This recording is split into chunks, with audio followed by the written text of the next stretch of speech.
When Stanley came to a set of 2 open, this was not the correct way to the meeting room, and Stanley knew it perfectly well. Perhaps he wanted to stop by the employee lounge first, just to admire it. Ah, yes, truly a room worth admiring. But eager to get back to business, Stanley took the first open door on his left.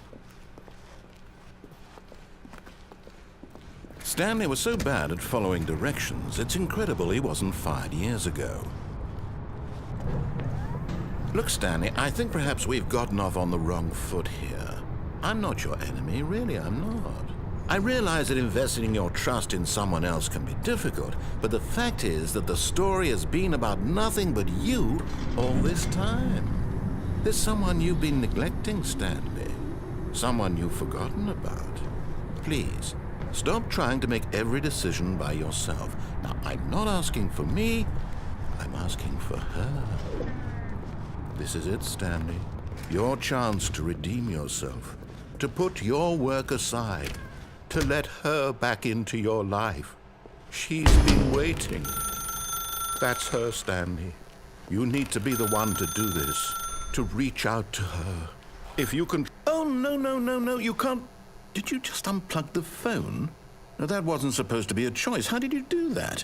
You actually chose incorrectly? I didn't even know that was possible. Let me double check.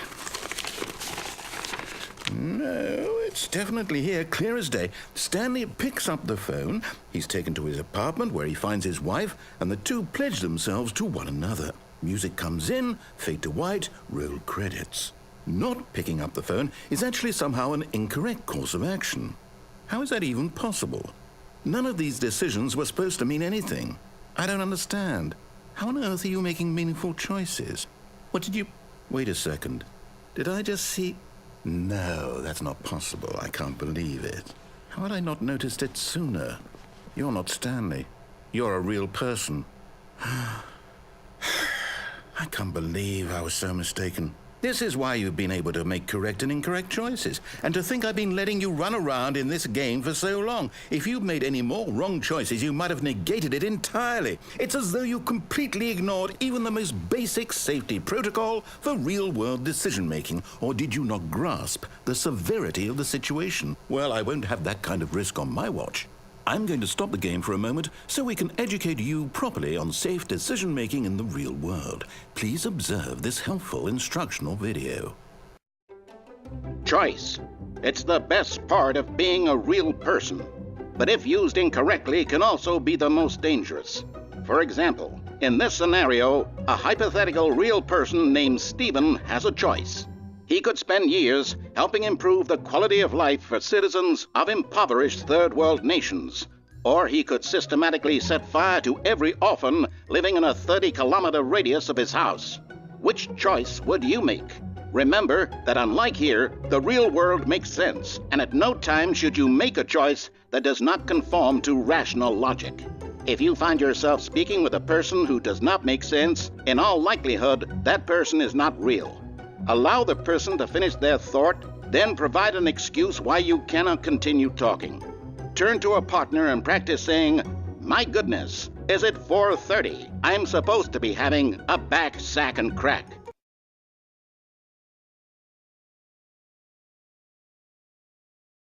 Excellent. Making choices on a regular basis is the best part to a healthy decision-making process.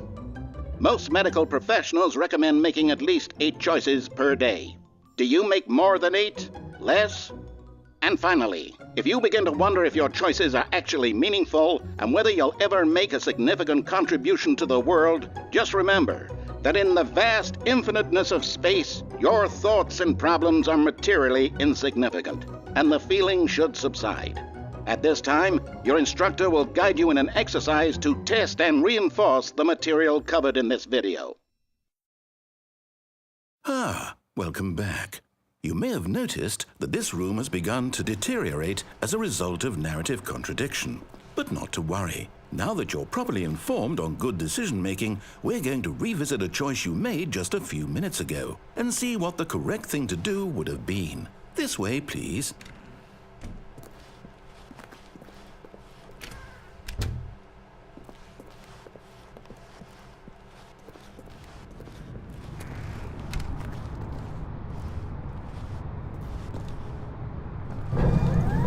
we know your choices are meaningful, we can't have you jumping off the platform and dying.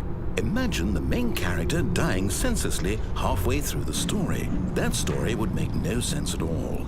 We just need to get you home as soon as possible before the narrative contradiction gets any worse.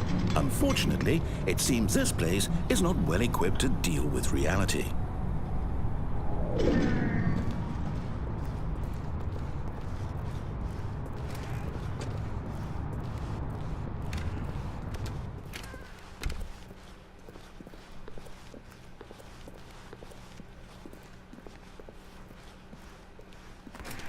Almost there.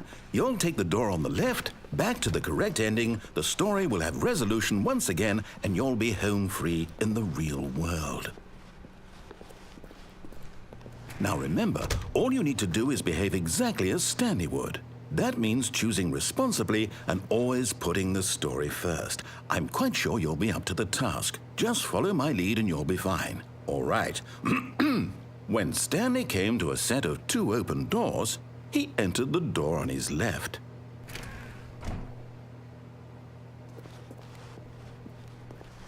No! Why did you do that? Quickly, hurry back in the other direction. Perhaps we're not too late.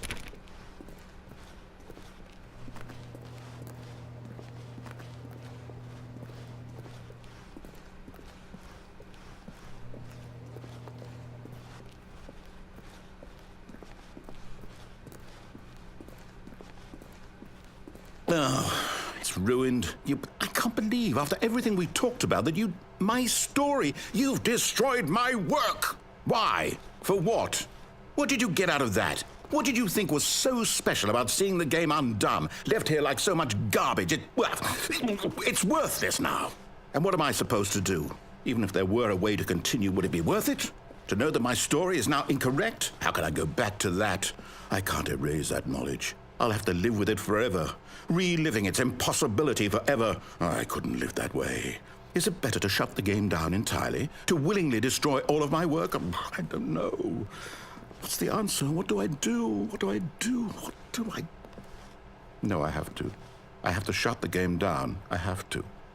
I have to.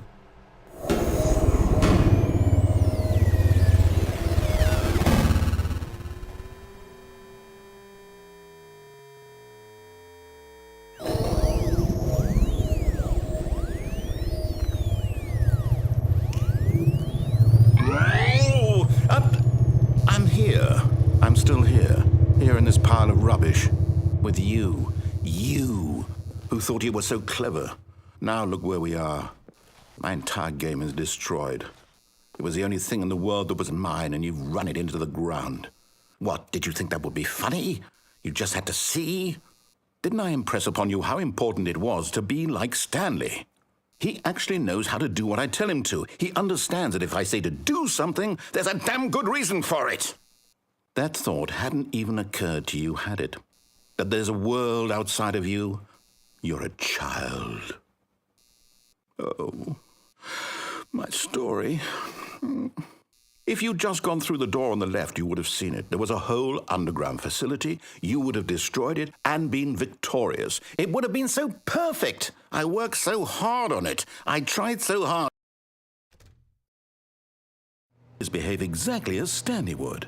That means choosing responsibly and always putting the story first. I'm quite sure you'll be up to the task. Just follow my lead and you'll be fine. All right.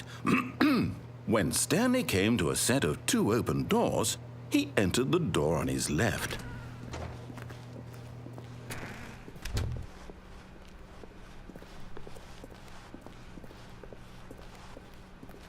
Yet there was not a single person here either. Feeling a wave of disbelief, Stanley decided to go up to his boss's office, hoping he might find an... Coming to a staircase, Stanley walked upstairs to his boss's office.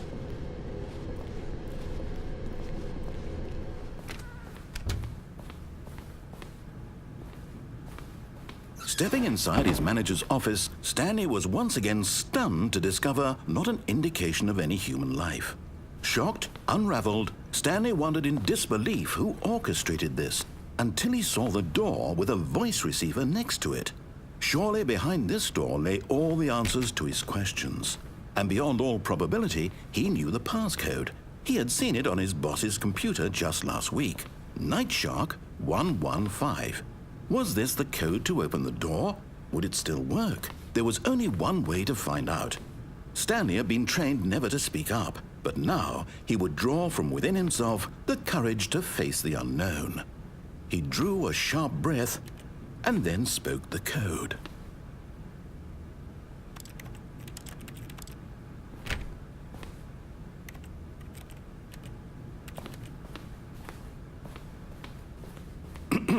Stanley spoke the code. Night Shark 115. He spoke it into the receiver, right there on the wall.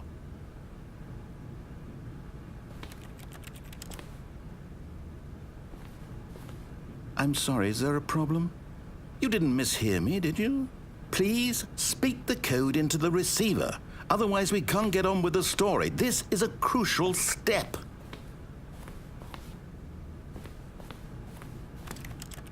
Okay, fine, you're not going to do it, but you know what? It's pretty humiliating to bring you this far, only for you to suddenly decide you have better things to do. I asked you for this one single thing, for your respect.